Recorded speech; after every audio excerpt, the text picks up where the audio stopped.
Hello friends, அன்னைக்கு நம்ம பார்த்தோம் பார்த்தீங்களா, மஞ்சள் செடி பூவெல்லாம் நம்ம பார்த்தோம்ல. அன்னைக்கு இதில் எவ்வளோ கிழங்கு கிடைக்குது அப்படிங்கிறத நம்ம அறுவடை செஞ்சு பார்க்க போகிறோம். மஞ்சள் வகை செடிக்கு கீழே தான் வரும், மண்ணில் தான் வரும். அதனால நம்ம இப்போ மண்ணை கொத்தி எவ்வளோ கிழங்கு இருக்குங்கிறத பார்க்க போகிறோம். இப்படி தான் நம்ம மண்ணுக்கு கீழே நம்ம கொத்துவோம். ஏதாவது ஸ்ட்ராங்கான ஆப்ஜெக்ட் வச்சு கொத்தி நம்ம கிழங்கு எவ்வளோ கிடைக்குதுங்கிறத பார்க்கலாம். இப்போ பாருங்கள் ஃப்ரெண்ட்ஸ், அது இலைய எல்லாமே நம்ம வெட்டிட்டு இப்போ வேரை மட்டும்தான் நம்ம கொத்துறோம்.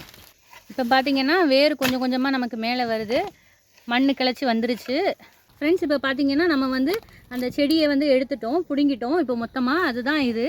இப்போ பார்த்திங்கன்னா உங்களுக்கு சரியாக தெரியாமல் இருக்கலாம், ஏன்னா ஃபுல்லும் மண் இதாக இருக்குது.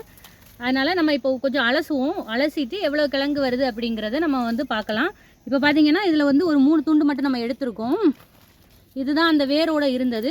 இதில் மொத்தம் நமக்கு எவ்வளோ கிழங்கு கிடைக்கிது அப்படிங்கிறத நம்ம பார்க்கலாம் ஃப்ரெண்ட்ஸ். இப்போ தான் நம்ம அறுவடை பண்ணோம். அறுவடை பண்ணதில் நமக்கு இது ஒரு பகுதி, மற்ற பகுதியெல்லாம் நம்ம க்ளீன் பண்ணிக்கிட்டு இருக்கோம். அது ஃபைனல் ஷார்ட்டில் நம்ம பார்ப்போம்.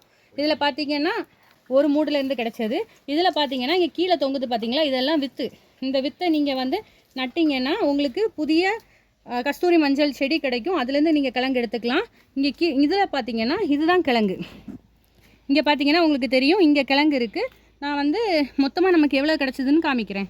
நாங்கள் இப்போது இந்த கிழங்குகளையும் நாங்கள் விற்போம். இது ஒரிஜினல் கஸ்தூரி மஞ்சள், எந்த கலப்படமும் இல்லாதது. உங்களுக்கு வேணும்னா நீங்கள் ஆர்டர் ப்ளேஸ் பண்ணுங்கள். அதே மாதிரி இந்த வித்துக்களும் விற்கிறோம். உங்களுக்கு இந்த செடிகள் வேணும்னா நீங்கள் இந்த வித்துக்கள் வாங்கி நீங்கள் நடவு செஞ்சுக்கலாம் ஃப்ரெண்ட்ஸ். இங்கே பார்த்தீங்கன்னா இப்போ நம்ம ஒரு செடியிலேருந்து பறித்த கிழங்குகள் தான் இது. இது எல்லாமே கிழங்குகள் தான். இது அதோட வித்துக்கள். இந்த வித்துக்கள் நீங்கள் நட்டு வச்சிங்கன்னா உங்களுக்கு இது செடியாக முளைக்கும். உங்களுக்கும் இவ்வளோ கிழங்குகள் ஒரு செடியிலேருந்து கிடைக்கும். நாங்கள் இதை பவுடராகவும் விற்போம், அதே மாதிரி கிழங்காகவும் நாங்கள் விற்போம். அதே மாதிரி இந்த வித்துக்கள் நீங்கள் வாங்கினீங்கன்னா உங்களுக்கும் நடவு செஞ்சுக்கலாம்.